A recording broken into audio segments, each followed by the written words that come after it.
So this is going to be another movie review. This one's called They Died with Their Boots On. 1941 U.S. black and white Western film from Warner Brothers Pictures, produced by Hal B. Wallace and Robert Fellows, directed by Raoul Walsh. The guy with the eye patch lost his eye on the set of one of his movies. Stars Errol, Flynn, and Olivia de Havilland. It's their last team together on the silver screen. The film's storyline offers a highly fictionalized account of the life of General George Armstrong Custer. Yeah, you can say that again. They sugar-coated all of his war crimes. The evil, dastardly Custer, who slaughtered natives and secessionist Southerners. From the time he enters West Point Military Academy through the U.S. Civil War and finally to his death at the Battle of Little Bighorn, which was historically inaccurate. They showed Errol Flynn being the last one to die. He was actually the first one to die. Custer is portrayed as a fun-loving, dashing figure, not a bloodthirsty killer who chooses honor and glory over money and corruption. What a fictionalized account that is. The battle against Chief Crazy Horse, played by Anthony Quinn, one of my favorite actors, by the way, is portrayed as a crooked deal between politicians and a corporation that wants the land Custer promised to the natives. So I don't know what this has to do with the history of Custer. Everything I've read about him led me to believe that he was a bad guy, not a good guy. But this movie tries to paint him as a different character than the official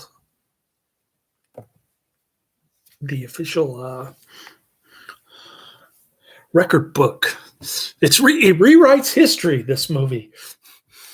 The film was one of the top grossing films of 1941, largely due to the build-up towards Pearl Harbor, I guess.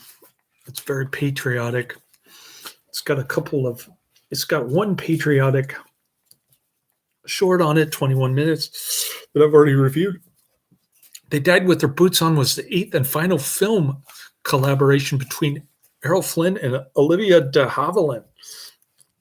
The support cast features Arthur Kennedy, Sidney Greenstreet as Lieutenant General Winfield Scott, Anthony Quinn as Crazy Horse, John Litel as General Philip Sheridan, Regis Toomey as Fitzhugh, Joseph Crehan as President Ulysses S. Grant, and Hattie McDaniel. I forgot to mention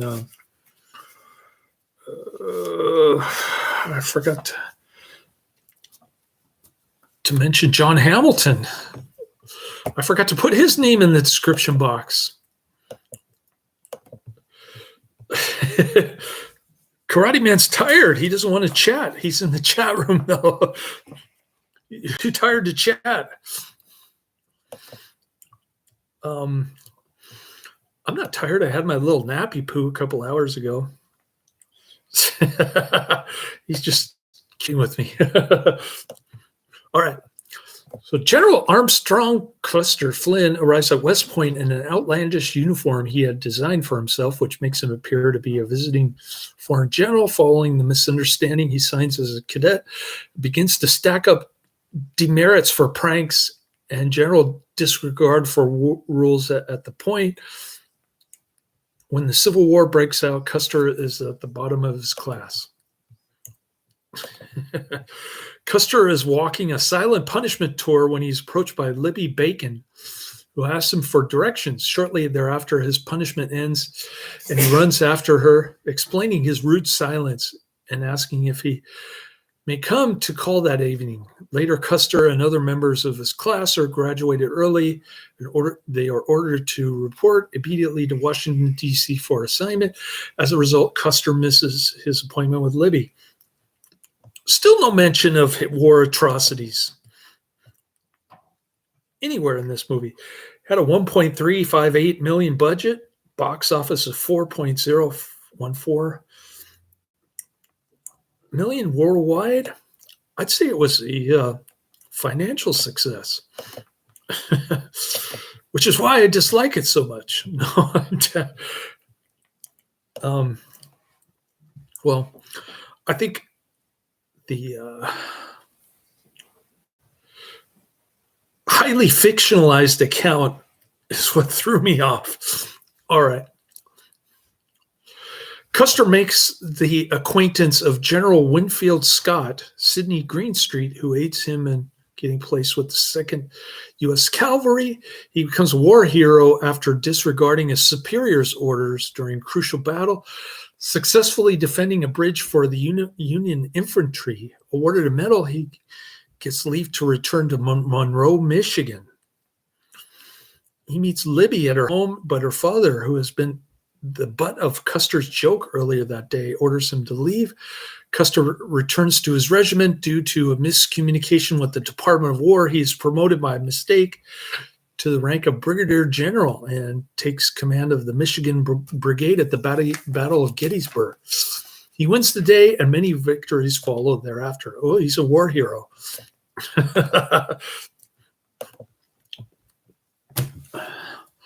Upon returning home to Monroe as a Union war hero, Custer marries Libby in a lavish ceremony with a full honor guard. Rather abrupt wedding, I might add. But soon grows bored with civilian life and he begins drinking too much. Libby visits Custer's old friend, General Scott, and she begs him to assign Custer to regiment again. He agrees, and Custer is given a lieutenant colonel's commission out west in the Dakota Territory. Bad decision. When Custer and Libby arrive in Fort Lincoln, Custer finds the soldiers a drunken, rowdy, and undisciplined lot in need of firm leadership. His old West Point enemy, Ned Sharp, Arthur Kennedy, who has a government license to run the fort's trading post and saloon, is providing Winchester repeating rifles to local Native Americans. I think that's why,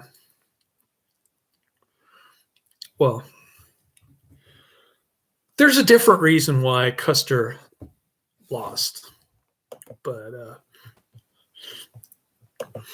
it's a glamorized fictional account of General George Armstrong Custer,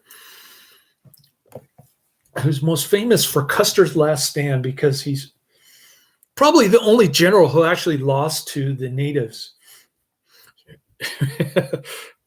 during their ongoing battles with native people here.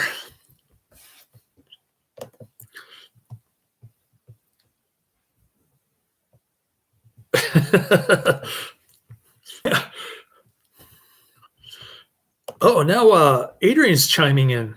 He says, Custer is viewed differently throughout different periods of U.S. history and films, like the U.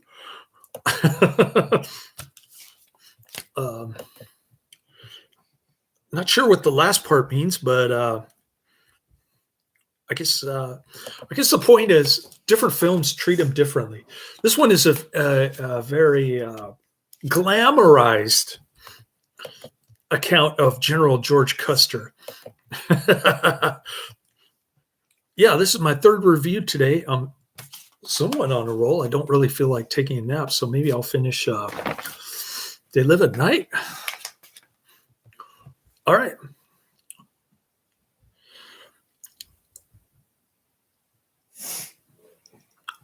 Furious, Custer stops the rifle sales and he permanently closes the saloon. He then instills proper military discipline in his men, and he introduces a regimental song, Gary Owen, both of which quickly bring fame to the U.S. 7th Cavalry under Custer's command. The 7th has many engagements with Lakota tribal chief Crazy Horse, played by Anthony Quinn, who eventually offers peace, wanting a treaty that will protect the sacred Black Hills where all the spirits are buried. Custer and Washington signed the treaty, but soon it is bankrupting Sharp's trading post. Sharp and several others spread a rumor that large gold deposits have been discovered in the Black Hills. American settlers stream into the area in violation of the treaty, but Custer and his troops permit no infractions. To embarrass Custer, Sharp passes out free bottles of liquor to Custer's men hours before they drunkenly pass in review in complete disarray before Commissioner Tape, a politician in league with Sharp. Custer punches both Sharp and the commissioner in anger, and he's quickly relieved of his command. On the way back to Washington for his court-martial, Custer hears from Libby about attempts to start the gold rush in the Black Hills, and he suddenly realizes from the timing that it has been fabricated, a plan that would bring much business and large profits to a select group. Oh, that greedy white male capitalist. Custer must go after him. Outraged, Custer takes the information to the U.S. Congress, but they only ridicule him, refusing to hear his evidence. When news arrives that the presence of gold miners has led to an open conflict between the Lakota and U.S. troops. I used to have Lakota silver coins. It had Sitting Bull on the front, and then it had a buffalo on the back, and it just said 50. It didn't say $50. It just said 50. Custer appeals in person to President Ulysses S. Grant, one of the worst presidents of all time, who looted the South during so-called Reconstruction. One soldier after another who restores him to command. So he barges into the president's office and he says, "Oh, you got to make me in charge of this regiment now." And the president chomps on his cigar. Then he lights another one and he says, "Okay." Upon returning to Fort Lincoln, Custer comes to realize that his band of cavalry are the only chance at rescuing a force of U.S. infantry from the Lakota. He also knows full well that he and his men have little chance of survival around their force. Custer has a final emotion-filled goodbye with Libby, after which he leads his cavalry into battle. An even greater number of Native American tribes, numbering 6,000, have come together and joined the conflict, quickly surrounded Custer, and his meager forces are killed.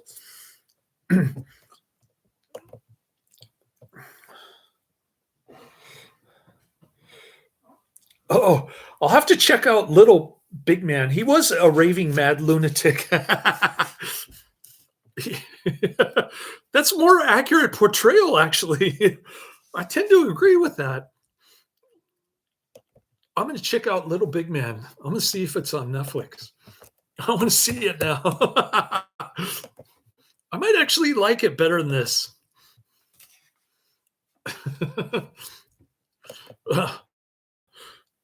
Anyways, a few corrupt politicians have now goaded the Western tribes into war for personal profit. All those greedy white male capitalist pigs, they're doing it again, threatening the survival of all white settlers in the Dakota territories. Custer and his men have given their lives at the Battle of Little Bighorn in order to slow the native advance. All right. So there you have it. The fictional glamorized version, highly fictionalized account of life of General George Armstrong Custer.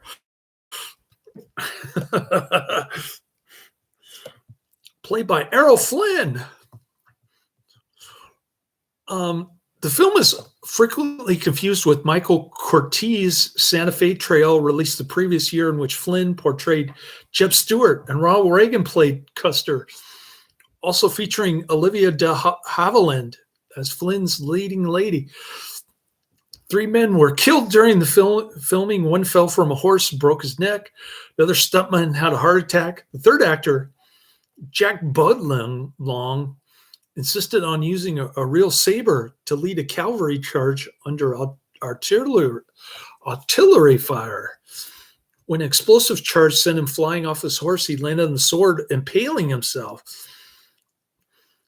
In September 1941, during filming, Flynn collapsed from exhaustion. Jim Thorpe, who appears as an uncredited Native American warrior, reportedly had an off-camera fight with Errol Flynn, knocking him out with one punch. The film reunited Gone with the Wind cast members Olivia de Havilland and Hattie McDaniel. I didn't even realize Olivia de Havilland was in Gone with the Wind until now. De Havilland appeared in this film while simultaneously making The Male Animals, starring Henry Fonda, putting the actress under enormous pressure from a heavy workload. All right, Custer's Last Stand. This is a fictional version of Custer's Last Stand. While the rest of the film was shot in locations in Southern California, the filmmakers had hoped to capture this cinematic sequence, this climactic sequence near the actual location of the Battle of the Little Bighorn. Owing to scheduling and budget constraints, however, the final film was relegated to a rural area outside Los Angeles. Bronson Canyon, maybe? The film shows Custer leading his troops in a saber charge, in the course of which they are surrounded, and Custer being the last man alive is killed. In reality and actual history, the men had boxed their sabers and sent them to the rear before the battle. Site evidence, along with some Native American accounts, indicates that Custer may have been among the first to die. He is also shown during the battle with his trademark long hair, when in reality he had cut it short just during the Little Bighorn campaign. Several members of Custer's family, his brothers Thomas and Boston, his brother-in-law James Calhoun, and nephew Henry Reed, also died in the battle, but they aren't depicted in the drama.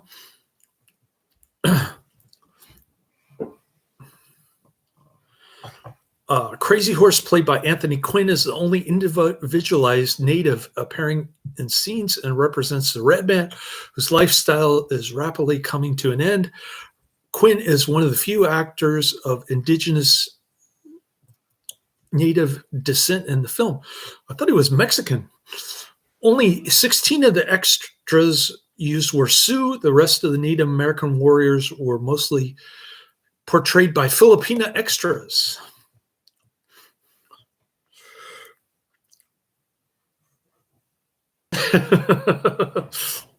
The Red Devils, huh?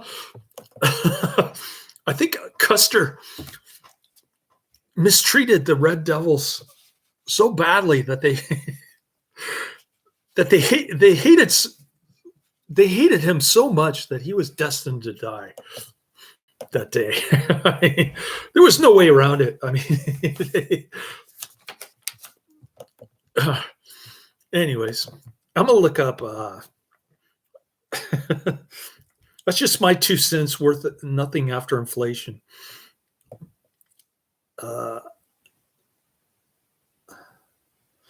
Little Big Man.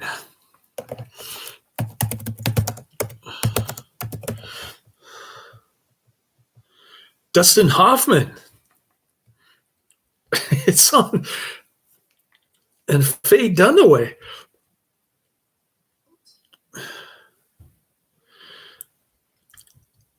All right. Dustin Hoffman stars as Jack, a 121-year-old man who recounts a long and colorful life in the Wild West, including being raised by natives. His recollections form a Western epic that includes the infamous Battle of the Little Bighorn. I'm going to add it to my Netflix queue. Thanks for the mention, mate. I'm going to watch the politically correct version of this, not the highly fictionalized version. Oh, wait, I already watched the highly fictionalized version. Oh, man. I just tore the sleeve for Clue. Another Adrian mention. So, well, nice to see you and Karate Man in the chat room. I guess Karate Man lost interest. He left.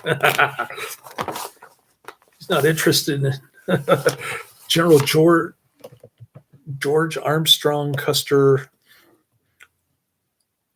The highly fictionalized account. All right. Well, that's the end of my review. Thanks for the comments and the chats. Laters.